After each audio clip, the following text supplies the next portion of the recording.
我飞升后，故事迎来大结局。可事实是，我被炎华仙子打碎仙骨，身死道消。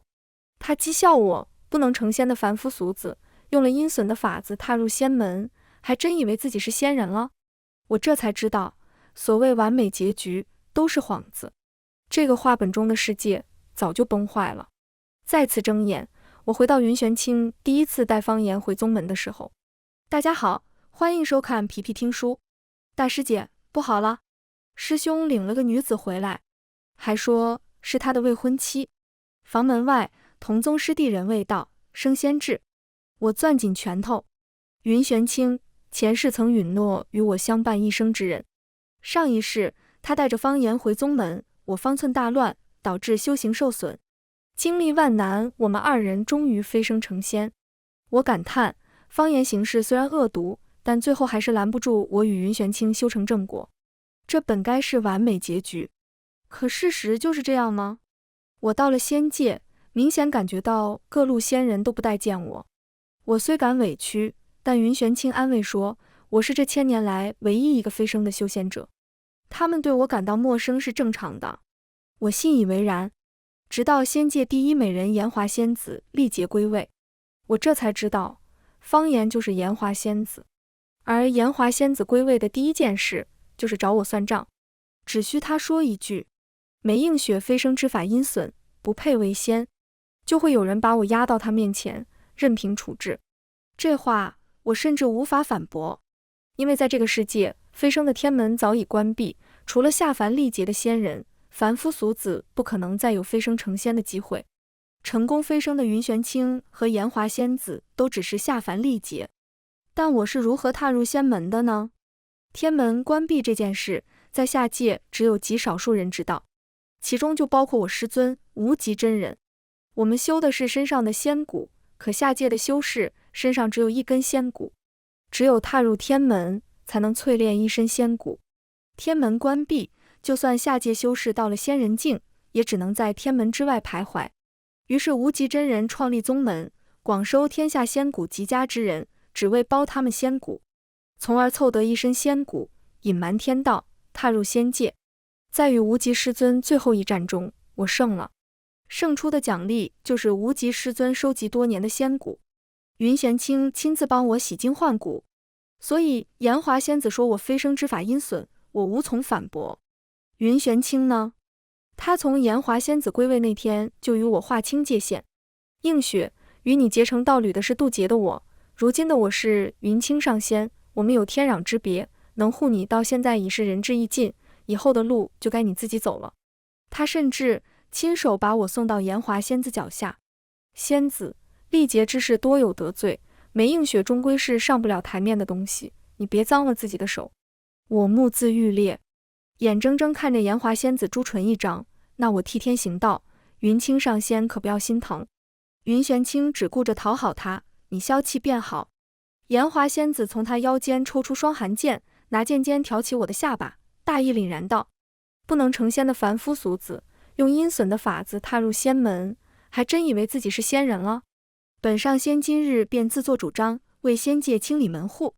双寒剑没入我丹田，碎掉我的本体仙骨。我这一身仙骨，只有这根是我自己的，它碎了，我全身仙骨无法连接，难以忍受的剧痛把我撕成碎片。死后我才知晓，我所在的世界只是一本修仙疟文，虽说已到大结局，但疟文本质不变。如今给我重来的机会，我可不会手下留情。疟文，疟谁不是疟？这一次，我看着急匆匆向我走来的云玄清，缓缓露出微笑。云玄清走近，下意识想来扯我袖子。映雪，你听我解释。我迅速侧身，他扑了个空。跟在他身后的方言见状，赶忙上前拦在我二人中间。他厉声质问，你和我未婚夫什么关系？我嗤笑一声，哪来的没教养的东西，上别人宗门来就是这副态度。来报信的小师弟赶忙解释，方姑娘，这位是我们天眼剑宗的大师姐。方言是天书宗教养长大的宗主之女，被我这样训斥，脸色一阵红一阵白。云玄清无奈回头，方言对映雪不得无礼。师弟，我打断他，谁准你直呼我名讳？你比我晚入师门，也该和别的师兄弟一样，唤我一声大师姐。他不光比我晚入师门，他还是我捡回来的。那时我随着无极真人去山下历练，碰到被毒蛇咬伤，命丧一线的他。在我苦苦哀求下，无极真人终于点头，把他带回宗门，成了我的二师弟。这几十年，我们一起长大修炼，整个天眼剑宗无人不知，大师姐和二师兄情投意合。这还是我第一次不准云玄清喊我名字。他面色一僵，对我的态度颇为不满。映雪，他咬牙，大师姐，我下山后被妖物袭击，是天书宗救了我，为报恩情，我才与方言定下婚约。听他言辞恳切地与我解释，方言站在一旁，泪眼汪汪。我笑道：“这是好事，二师弟无需与我解释。”没等云玄清做出反应，我抬手扯下他脖子上挂的玉坠。都是订婚的人了，再带着我的东西也不合适，灵玉我便收回了。说完，我当着他的面抹去灵玉上属于他的印记。这下云玄清是真的感到心疼了。我是修仙世家，可是在100年前修仙者与妖兽大战中全族殉道，这块可以吸纳天地灵力，辅助人修行的灵玉是家族留给我的唯一宝物。上一世我心疼云玄清进步缓慢，于是把这块灵玉借给他用，直到他飞升都没再还给我。写这篇虐文的笔者或许都忘了，借别人东西是要还的，灵玉只是开始。云玄清在我这里借去的机缘，统统都要还给我。方言不知灵玉玄机，只当这是我和他之前的定情信物。他上前挽住云玄清手臂，话是对着云玄清说的，却对我眼含警告：“玄清哥哥，不就是块玉吗？我们天书宗要多少有多少。有些人仗着有块破玉就敢拿桥，在我天书宗是要被很罚的。”闻言，我拍拍手：“方姑娘说的对，各宗确实有各宗的规矩。”方言以为对我的阴阳怪气起了效果，面露得意。下一秒，却听我说：“既然这样，二师弟还不去领罚？”云玄清瞪大了眼睛：“映雪，不，大师姐，我何错之有？”我摸了下腰间的戒鞭，慢悠悠道：“师尊闭关前令我管理宗门事务，待人接客皆以我为准，此事你还记得？”云玄清不解：“这是宗门都知道。”我抽出戒鞭，递到他眼前：“今日你带来的客人，上来就对我恶语相向，你却只站在一旁看同门受辱，你说该罚不该？”云玄清不敢说话了，沉默地接过戒鞭，朝训诫室走去。无极真人最要面子，曾经有个修仙者酒后失言，说起他以前的糗事，气得他直接打上人家山门，逼得那修仙者赔了不少宝物，才平息他的怒火。天眼剑宗自此一战成名。我作为宗门话事人，被方言这番挑衅，他要是不表明态度，等无极真人出关，别说自己要被扒掉一层皮，就连救过自己的天书宗都要惨遭毒手。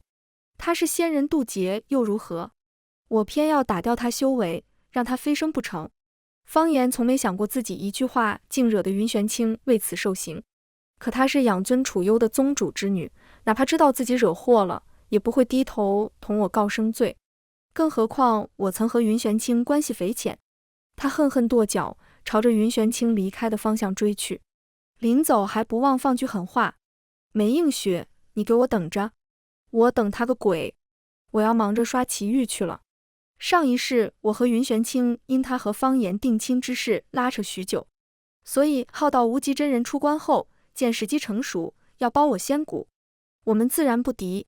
结果就是我瞎了一双眼，云玄清断了一条腿，勉强逃出天眼剑宗，而方言趁虚而入，带走云玄清回天书宗治疗。临走前，他告知无极真人我的藏身地点。我一个瞎子，为了躲避无极真人，从断崖上一跃而下，没想到世人避之不及的断崖寒潭，竟是一方小世界。我被藏在寒潭中的仙人所救，他不光治好了我的眼睛，还授我秘法。我和这些人迟早有一场恶战。于是我趁着无极真人还未出关，云玄清被关在训诫室的空隙，溜出宗门。站在断崖前，我才知道，上辈子我真是无知者无畏。朝下望去，崖底的寒潭水面上笼罩着浓重的瘴气，瘴气里不知游动着什么东西。想起上一世断骨焚身之痛，我咬咬牙，闭眼直接跳了下去。强烈的失重感，我没有催动任何灵力，由着自己下落。寒潭仙人曾说，瘴气、蜉蝣只要感受到灵力就会失控。死过一次还是有些收获的。我整个人摔入潭中，潭中有蛟龙，是寒潭仙人的坐骑。此刻的他察觉到有人落入潭中，一尾巴就把我往潭底拍去。再睁眼就到了另一方世界，一个鹤发童颜的小老头捋着胡子，笑眯眯看着我。小友，又见面了，这次你选哪个秘法呢？仙长，我想学屠仙。上一世我落入寒潭，我本以为寒潭仙人只是避世的修士，可他只是在我眼前抚了一下，我便重拾光亮。后来得知他真的是天界下凡来的仙人。他说，天界仙人囿于情爱，为证明真心残害苍生，甚至拿人间城池做赌注。年轻的神仙认为爱情至上，凡人如蝼蚁，去凡间历劫不过是一场游戏，若有凡人不顺眼，碾碎便是。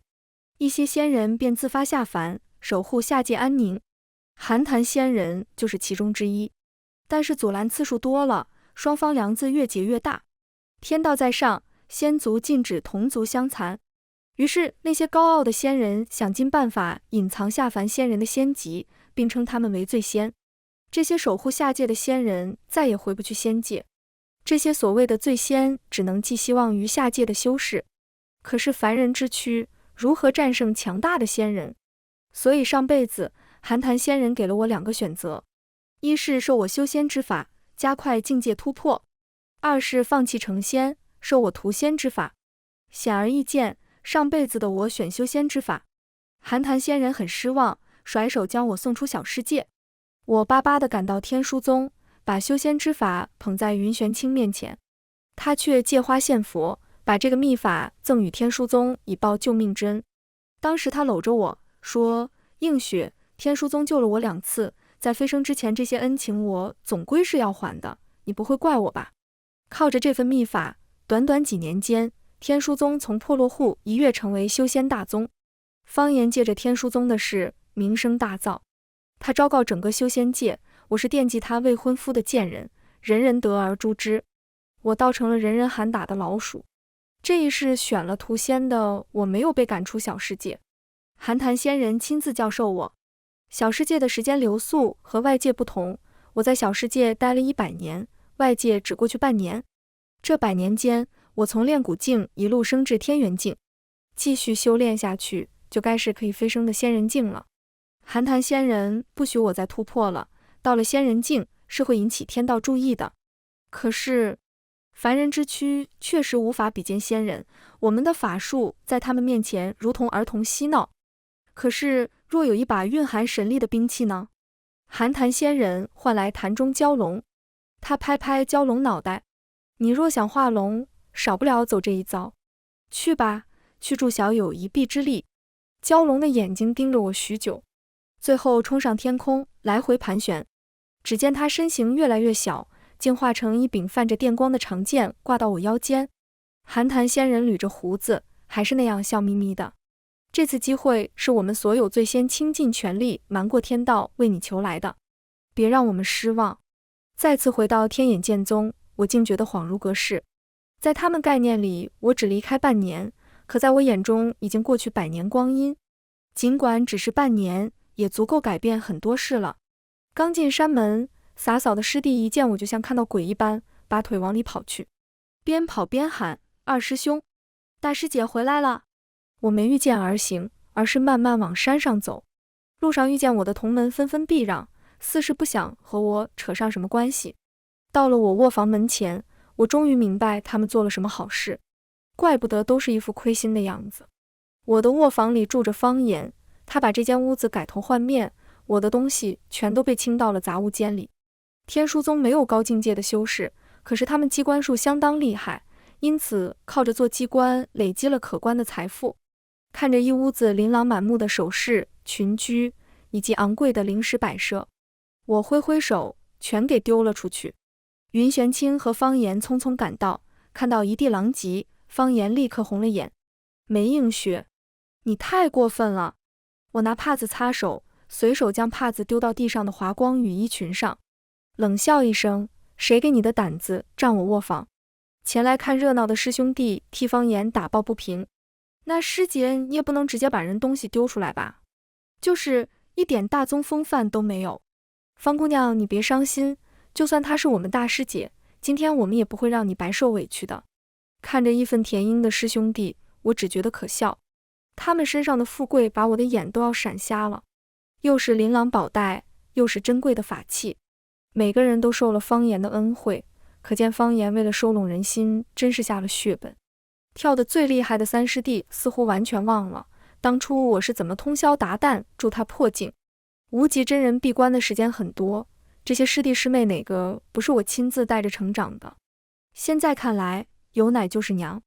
见众人全都站在他那边，方言得意极了。他贴到云玄清身边：玄清哥哥，你说句话呀，你就这么看着妍儿被欺负？我知道云玄清很纠结，方言的大方让他很有面子，但他确实割舍不下我。两个女人他都想要。方言哭哭啼啼：玄清哥哥，你要是还喜欢这个女人，那我还是回天书宗吧，我好歹是宗主之女，怎么受过这种委屈？云玄清看向我，无奈开口：映雪。我摸向腰间的蛟龙剑，他立马改口：大师姐，这件事确实是你过分了，你同方姑娘道个歉，这事就算过去了。我笑眼弯弯：这样啊？云玄清以为我在众人压迫下准备道歉，又开始做起老好人。他招呼众人：你们就别看热闹了，给大师姐留点面子。我不在的时候，他替我管理宗门，大家平白得了方言那么多好处，自然愿意听他的。我让你们走了吗？我收起笑容，冷冷开口。众人不解，但眼中隐隐冒起火光。我说：想我道歉？那请方姑娘先为占我卧房之事道歉吧。云玄清急了：是我让他住的，当初大师姐你不告而别，我以为……方言拦住他，捧着心口娇弱道：玄清哥哥，你无需解释，我知道映雪师姐看不惯我，毕竟你们之前那么好，我愿意为玄清哥哥受这个委屈。此话一出，师兄弟情绪立刻被点燃。当初是你自己跑的，谁知道你是不是背叛宗门？回来就回来了，一来就欺负人，仗着比我们先进宗门就了不起啊？聒噪！我掏掏耳朵，一个个点过去。你们几个，我走之前还是筑基下境，现在一点长进都没有。你再瞪一眼试试，说他没说你。哦，你更差，你还退步了。二师弟，别怪师姐骂你，把宗门管成这个样子，真丢人。一个个只知道贪图享乐，1年后就是宗门大会，你们就这种程度，统统滚去领罚。年纪小的师弟师妹不敢再作声，因为他们确实疏于练习。但年纪大点的，比如三师弟，仗着方言给了一把好剑，就敢往我眼前跳。我呸！你什么东西？自己不过才练古境，有什么资格叫嚣？以前是看在师尊面子上喊你一声大师姐，还真把自己当个人物了。我忘了，来之前隐藏了自己真实境界。俗话说，杀鸡儆猴，半年没归家的大师姐也该立立威。蛟龙剑出鞘，我指向三师弟。既然如此，请师弟指教。见有人出头，方言感激地朝三师弟笑了笑。师弟你真好，你要是赢了，我就把岩晶炉鼎送你。三师弟振奋。三师弟没拿到炉鼎，三师弟没在我手下过3招，他那把好剑像纸一样断成碎片。三师弟难以置信地跪在地上，终于老实了。大师姐，您现在到底什么境界？嗨，看把孩子吓的，都会说敬语了。我弯下腰，拍拍他的脸，没回答他，反而说宗门大会时还这么废物，就给我滚。其他师弟师妹见状，赶忙换了嘴脸，一个问我这半年在外面辛不辛苦，一个夸大师姐好厉害，其他的抓紧时间将方言的东西清出去，把我卧室恢复原状。刚刚还众星捧月一般的云玄清和方言，立刻成了灰败的背景尘埃。方才对我避之不及的师弟师妹，看到他们呆立院中，下意识绕着他们走。原来不是有奶就是娘，有实力才是娘。方言不死心，还想找回面子。同门相残，在我们天书宗从不会出现这种事。在他旁边路过的师妹一蹦老远，就怕被牵连到。我收回蛟龙剑，勾起唇角，所以你们宗门败落了。夜里，我摸着蛟龙剑出神。屠仙啊，该怎么做呢？所谓屠仙秘法，就是短时间内让我的能力暴增到仙人境界。这样做不是没有代价的，为我供应这份力量的是那些醉仙，每使用一次，就会有一位醉仙法力被我抽干，如此决绝且孤注一掷。可那些是人命为蝼蚁的仙人那么多，却只有几十位醉仙，这好像是必输的局。突然间，蛟龙剑震了一下，提醒我门口有人。映雪，云玄清压低声音喊我。我收起蛟龙剑，翘起二郎腿，等着看他又要整什么幺蛾子。云玄清没等到我回应，明显有些着急。他手扶上门框，可又想到我下午暴虐三师弟的样子，硬生生忍住了，只能急急的再唤一声大师姐。他这副样子，明显是背着方言来的。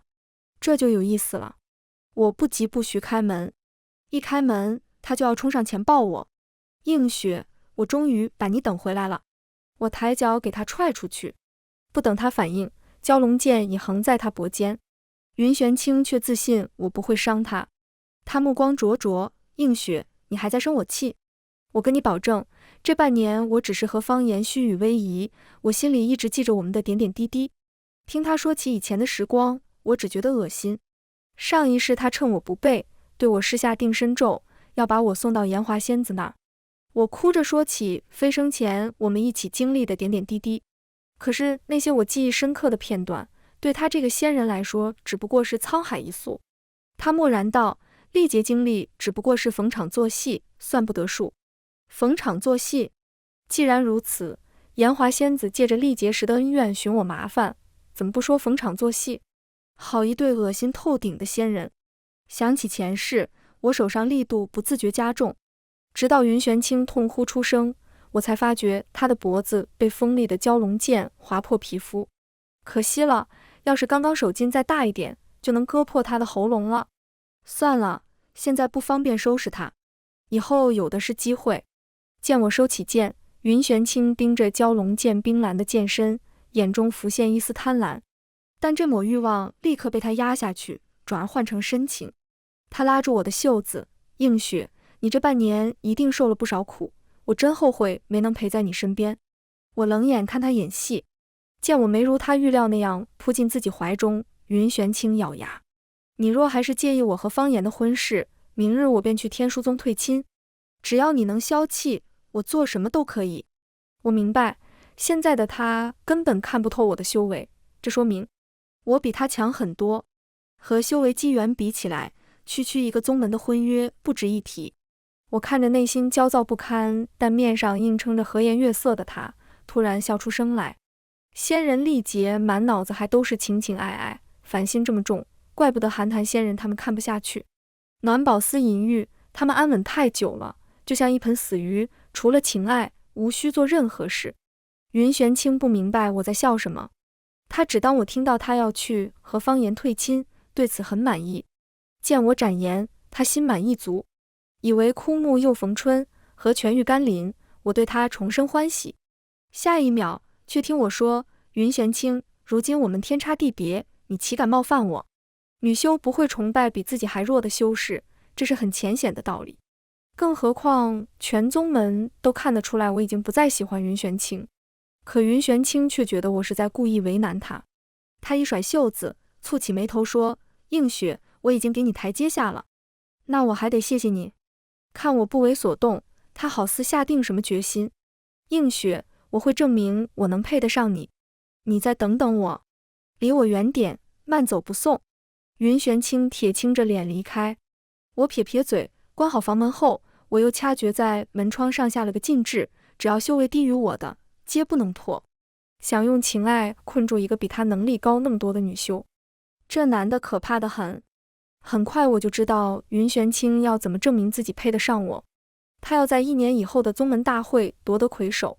可是他没有告诉方言是为了我。方言这个恋爱脑为了助他修行，天才地宝不要钱似的往他屋里送，看得其他弟子眼红不已。好处没落到自己身上，就很容易心理失衡。心理不平衡的师弟师妹们私下偷偷给云玄清起了个外号“软饭男”。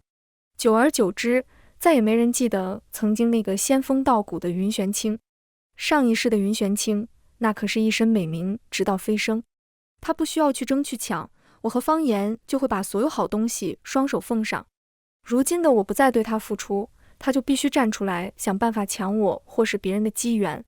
这样的二师兄可称不上仙风道骨。在无数天才地宝的加持下，云玄清在宗门大会前1个月终于破境了。已经是化骨境的他绝望地发现，他依然看不透我的境界。而我终于松了一口气，这厮破境就好，我还怕他不破境。我安心喝下方言送来的仙草茶。有话是无事献殷勤，非奸即盗。方言为了助云玄清夺魁首，在我这里做足了姿态。天书宗的掌上明珠终于学会为爱低头。这1年来，他一改对我的针对态度，委曲求和，无非就是想把这碗加料的仙草茶喂到我嘴里。修士虽不重口腹之欲，但仍有不少修士好饮茶。只是我油盐不进，眼看着宗门大会将近，惹得方言焦躁不安。别说他急，我也急。云玄清进度也太慢了，这么多天才地宝灌下去，硬是拖到现在才能破境。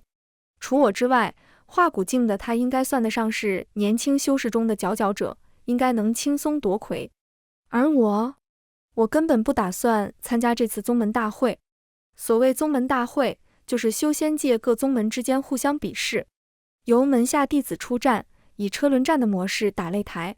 每10年举办一次，为了保证公平公正，每次都是不同的宗门主办，只不过这次轮到了天眼剑宗。既然是比试，主办宗门自然要设个彩头，反正是奖励弟子，给个超频法器已经是极好的奖励，但这次无极真人给的彩头直接震惊修仙界。他说自己有一个陨落仙人留下的小世界，魁首可以到这个小世界游历，能得什么法器机缘，全看自己的本事。别说个宗门弟子，就连许多长老都没去过仙人小世界。所有宗门都卯足了劲要争第一，而上一世夺得魁首的人是我。上一世的我进入小世界后，一开始确实拿到了许多超频法器和灵丹仙药，但没多久我就察觉不对，这些法器太眼熟了，就像是把天眼剑宗的藏宝阁搬了过来。尽管我小心再小心，还是一脚踏入拘魂阵中，头晕目眩之间，看到无极真人提着剑朝我走来。我是年轻修士中最优秀的弟子，身上的仙骨最为纯净。这哪是什么仙人小世界，这是无极真人为我设下的屠宰场。他想换骨成仙，自然要选最优秀的仙骨。我在宗门中尽心尽力，他无法寻到我的错处，包我仙骨，干脆借着宗门大会把我骗入他设下的幻境，在幻境中让我暴毙。对话则称我在小世界遭遇不测，毕竟机缘这东西并不是每个人都有命拿的。这才有了我既眼破幻境，被无极真人灭口追杀，落入寒潭之事。这一世我吃了方言的仙草茶，成功病倒了。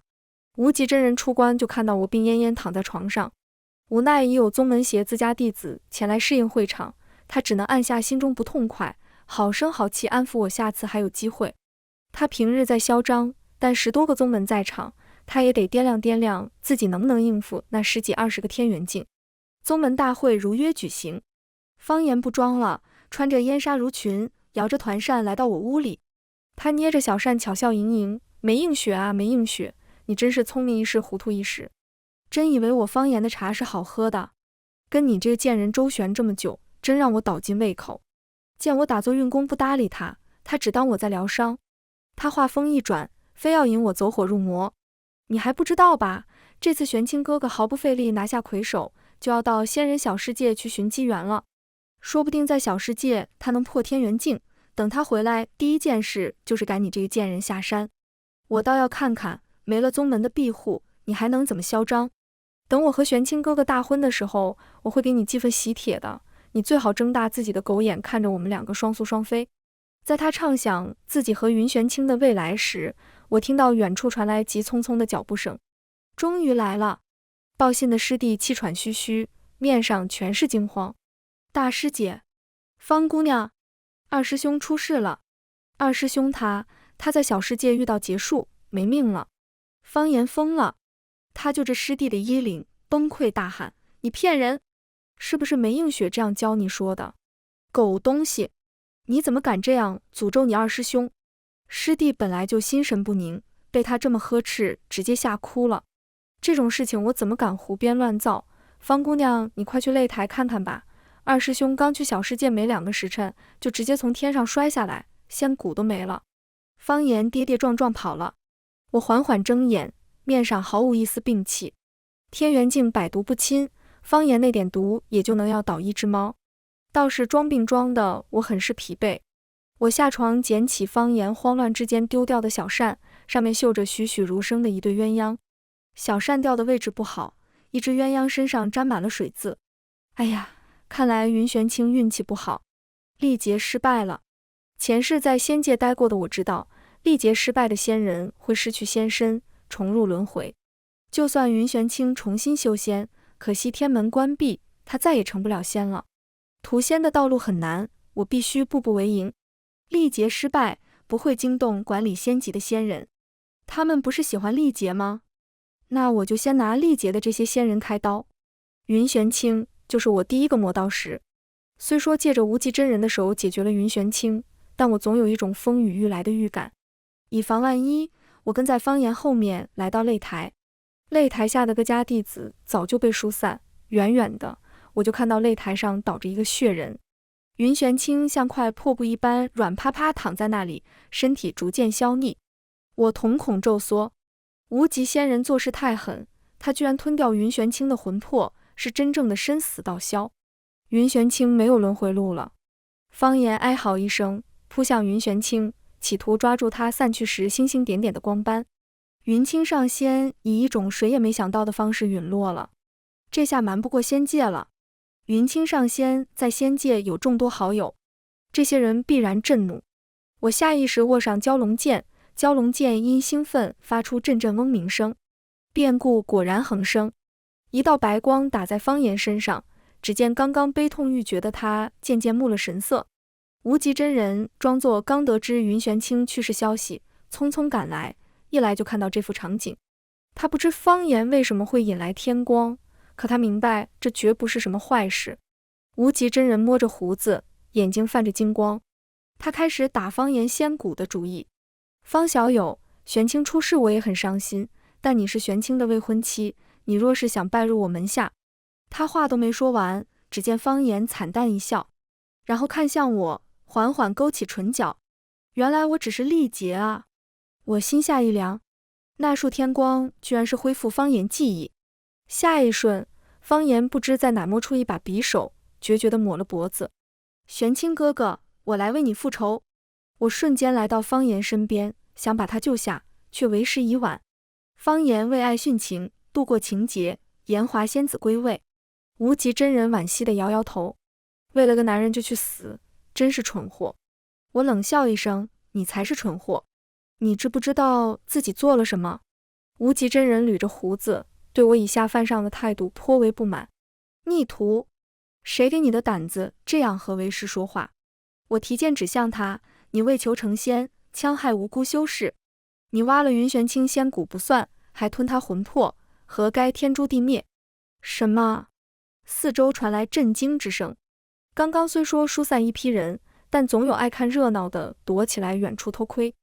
听我这么说，他们惊掉下巴。与此同时，天书宗宗主被人扶着，跌跌撞撞折返回来，想来已经知道方言殉情的噩耗。这种情况下，无极真人自然不会承认。他怒喝一声：逆徒休得胡言！上来就要捉我。只是他还没碰到我，就被一根琴弦从头贯穿到脚。曾一人吊打整个宗门的天才剑修无极真人，像块纸片一般被这根琴弦轻松撕碎。未等众人反应过来，就听到天上传来：卑鄙凡间蝼蚁，也敢伤仙人真身，罪不可赦。炎华仙子踏着彩云拾级而下，仙人以真身下界百年难遇，惊得众人连连叩拜，企图得到一星半点的仙玉。可是炎华仙子缓缓说道：云清上仙陨落，你们全都给他陪葬。一时间，琴弦倾泻而下，像是吃人的瀑布。此战避无可避。我提剑，解开压制修为的禁制。随着修为暴涨，我腾空而起，掐诀传音：众仙助我！一股庞大的力量涌入我的四肢百骸，我能感受到这是不同于修士的仙人之力。蛟龙有龙族血脉，可伤仙人法器。炎华仙子想象中的血流成河没能如愿见到，反而自己的琴弦被斩断大半。他见我提剑踏空立于对面，怒意更甚：不知死活的东西，本来该你去死的，本来该你去无极小贼造出的幻境的，你这话就不对了。我打断他：茶是你给我的，毒也是你下的，仙女也不能这样不讲道理吧。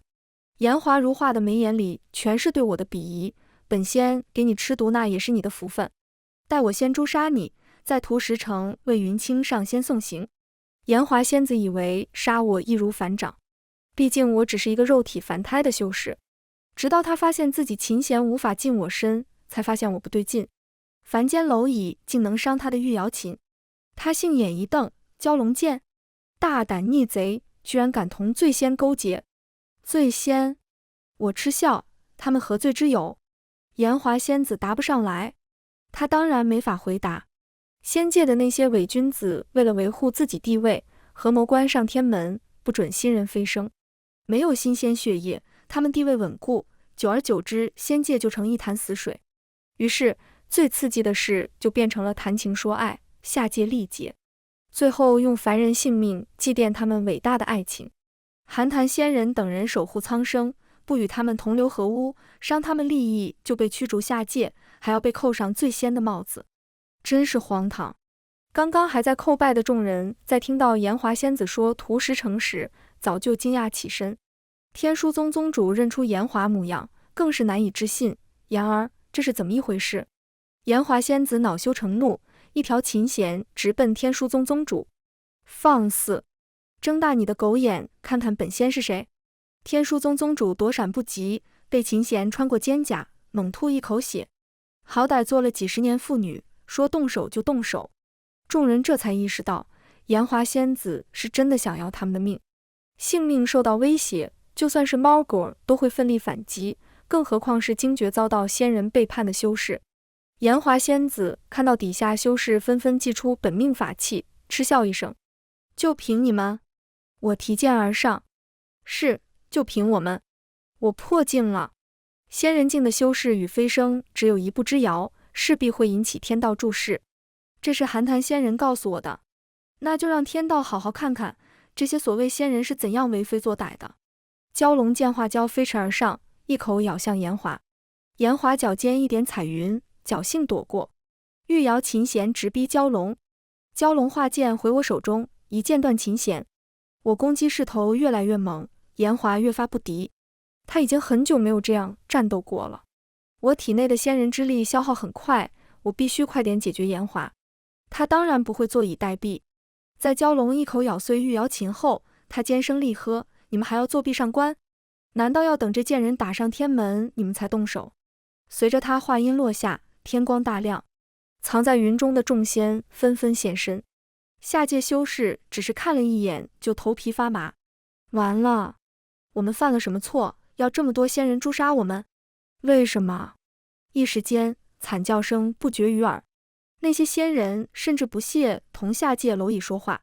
炎华被众仙护在身后，有些熟悉的面孔我上一世见过，他们倾心于炎华，笑着围观我被炎华打碎仙骨，魂飞魄散。此刻他们还是那样笑着：炎华仙子，这本是你与下界的因缘纠葛，我们此番插手，你该怎么感谢我们？炎华朝他微微一笑：我洞府那么多宝贝，随你挑还不行？有人不满，我们又不用再修炼，要那些东西做甚？炎华露出落寞神色：你们知道的，我在历劫时和云清上仙有一段情缘，待我给云清上仙报了仇，再与你们商议。他们谈笑间，我正奋力应对众仙围杀。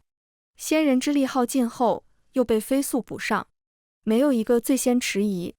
可是天眼剑宗的山上已是尸横遍野，翠绿的青山直接染成了血红色。有些杀不过瘾的仙人朝凡间城池飞去。他们觉得自己有合适的理由，因为云清上现在凡间陨落了呀，所以凡间的人都有罪。我也坚持不住了，有个仙人朝我背后放出冷箭，我察觉到，却因面前数十仙人合力攻击，无力躲开。重生一世，却只能走到这里了吗？好不甘心！凭什么这群没有良心的疯子可以赢啊？意料之外，背后并没有传来被击中的剧痛。我疑惑转身，却看到寒潭仙人咧开满是血的嘴巴朝我笑，他背上赫然是一个血洞。哎呦，太突然了，我们来晚了。而那个放冷箭的仙人因为攻击同族被降下雷罚，瘫倒在地，底下的修士见状合力围攻他，要不是其他仙人帮他一把，他今日就要折在这里。众修士见仙人可伤，士气大涨，赶来的最先护在我周围，场面一时陷入僵局。我粗略看了一眼，心下一沉，剩余最先不足10人，好在寒潭仙人虽受重伤，却没伤及性命。严华嗤笑，劝你们速速束手就擒，说不定本仙能看在同族份上放你们一马。至于这些不知死活的凡间鼠辈，他朱唇微勾，只留下愿意为本仙效力的，其余的杀了便是。生死面前，幸存的修士难免动摇。严华见众人躁动，面上更显得意，不妨告诉你们，你们再修炼100年都没用，天门已关，你们永远别想飞升同我们比肩。要怨就怨自己生不逢时吧。修仙者一生的夙愿就是得道成仙。严华只顾着自己高兴，完全不管有多少人会因为他一句话到心受损，走火入魔。也是上位者高枕无忧，哪管底下苍生水深火热。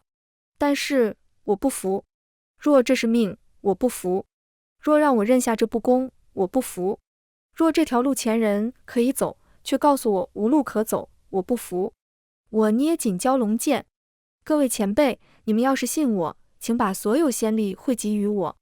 我话音刚落，就感受到一股磅礴的力量要把我挤爆。干他的天道，老夫拼了！要不是天道立下的破规矩，仙族不准自相残杀，老子早干翻这些背信弃义的狗仙。小友能杀几个杀几个，谁都别想好过。严华面露不屑，我看你能撑到何时？我不理他，使出全力越过众仙往天上飞去。他要干嘛？身后传来严华的惊呼，有仙人反应过来，立刻朝我袭来。我深吸一口气，厉声：蛟龙助我！蛟龙剑发出阵阵低吼，气势汹汹，逼得想来围剿我的仙人迟疑了片刻。对他们而言，我不过是块难啃的臭石头，谁也不想被我这块石头砸伤。我趁着这片刻喘息，将所有仙人之力汇到蛟龙剑上。蛟龙可伤仙界法器，那么亦可伤天门。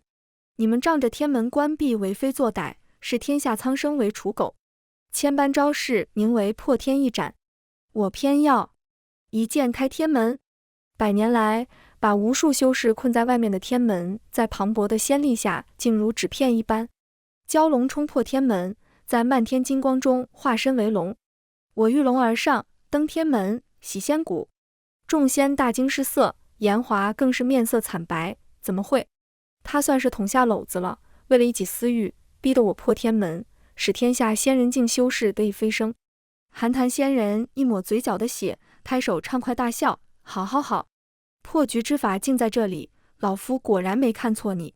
但还没结束，突然出现漫天霞光，天门碎片化成一缕缕金光飞入我体内，一身碧玉仙骨竟染上金色。天道看见了，看见我除逆仙，为天下修仙者搏出一条生路，看见我打破那些仙人苦苦维持的仙界平衡，这是大功德，大造化。